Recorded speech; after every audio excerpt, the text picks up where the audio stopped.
আচ্ছা, দক্ষিণবঙ্গের আরেকটা পাগলা কোম্পানি দেখবেন, প্রচুর টানতেছে, কেউ কাউকে ছাড়তে নারাজ। দেখেন মানে স্পিড এত, এভাবে আসতেছে, ব্রেক করব নাকি চলে যাব। ছোট এবং বড় গাড়ির ভেতরে একটা বিষয় সবসময় মাথায় রাখতে হবে, সেটা হচ্ছে দেখেন স্পিড, কি স্পিড! হাই হাই, আমার বাইক হচ্ছে 108, 10।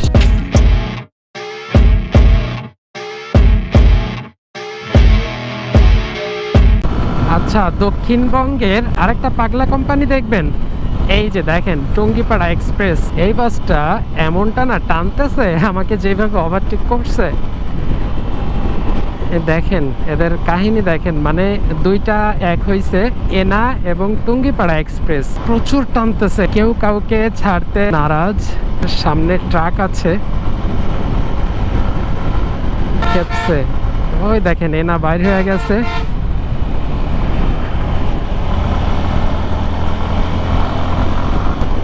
আসলে খুলনা গোপালগঞ্জের যে গাড়িগুলা, এইগুলার ভেতরে স্পিডের দিকে টপে সেবা গ্রিন লাইনও ছিল, এখনো আছে, বাট এখন তারা অনেকটাই সতর্ক, এতটা পারাপারি করে না। আর সেবা গ্রিন লাইনের পাইলটও যারা আছেন তারা খুবই দক্ষ। আর সেবা গ্রিন লাইন কোম্পানির এক একটা ড্রাইভার খুব যাচাই বাছাই করে তারপর হচ্ছে ওনাদেরকে কোম্পানিতে নেওয়া হয়, আর ওনাদের সার্ভিসটা খুবই ভালো। আর টুঙ্গিপাড়া এক্সপ্রেসের কথা তো বলবো না, অনেক আগে থেকে টুঙ্গিপাড়া এক্সপ্রেস খুব টানা টানে, এদেরকে দেখলে সবাই বুঝে। আরেকটা আছে হচ্ছে কমফোর্ট লাইন, এরা প্রচুর টানা টানে, টানাটানিতে খুব ফার্স্ট। টুঙ্গিপাড়া এক্সপ্রেসের গাড়িগুলোর যেটা আমি যতটুকু জানি, মেনটেন খুব ভালো। যখন ট্রিপে যাবে, ট্রিপ শেষ করে আগেই সার্ভিসিং এ গাড়ি দেয়, সবকিছু ঠিক থাকলে পুনরায় পাঠায়। এ দেখেন মানে স্পিড এত। এই যে এই হচ্ছে বামে রেস্টুরেন্টে ব্রেক দিবে, টানাটানি করতে করতে খেয়াল নাই। সাম্পান রেস্টুরেন্ট।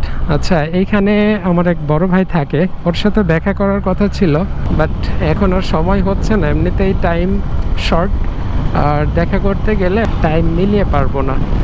ওই বাসটা কিন্তু আমার পেছনেই আছে, আমাকে যখন ক্রস করবে দেখবেন স্পিড কত থাকে। আচ্ছা, এ দেখেন টুঙ্গিপাড়া এক্সপ্রেসটা চলে আসছে। ও ও,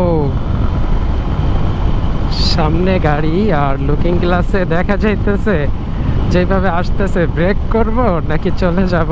ছোট এবং বড় গাড়ির ভেতরে একটা বিষয় সবসময় মাথায় রাখতে হবে, সেটা হচ্ছে আমরা যারা বাইক চালাই, অনেক সময় হয় কি বাইকের স্পিড অনেক থাকে, বাট ওই সাইড থেকে যখন একটা গাড়ি আসে, বাসের কথাই বলবো বিশেষ করে, ওনাদের স্পিড থাকে অনেক, আর যার কারণে ওনারা অনেক সময় দেখা যাচ্ছে কি ওটি দিতেছে, ওই সময় সাইড দিতে চায় না, তখন হচ্ছে অ্যাক্সিডেন্টের সম্ভাবনা অনেকটাই থেকে যায়। আর এটার জন্য আমরা সব সময় চেষ্টা করব লুকিং গ্লাস ফলো করে চালানোর জন্য, এবং অপর সাইড থেকে যে গাড়িগুলো আসবে, ওই গাড়িগুলো যদি বাস ট্রাক যদি বেশি পারাপারি করে, যে সাইড দিতেছে না, একবার পাস মারলেন এবং হর্ন দিলেন, সিগন্যাল দিলেন, তবুও সে ছাড়তে চাইতেছে না, এমনটা যদি বোঝা যায়, তাহলে কখনোই রিস্ক নেবেন না, কারণ ওনারা বেশিরভাগ চাপ দিয়ে যায়। যখন একটা চাপ দিবে বা বাউলি দিবে, ওই সময় খুব টাফ হয়ে যায় ওইটা থেকে বাইকটাকে কন্ট্রোল করা। যার কারণে সবসময় এটা মাথায় রাখবেন যে তারা যদি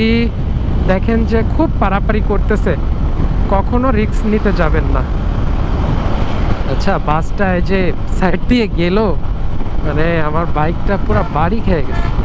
দেখেন স্পিড, কি স্পিড! হাই হাই, দেখছেন? আর এই যে ইমাদ, এইটাও কিন্তু পুরা খেপা একটা কোম্পানি। আচ্ছা দেখেন, আমার বাইক হচ্ছে 108, 10।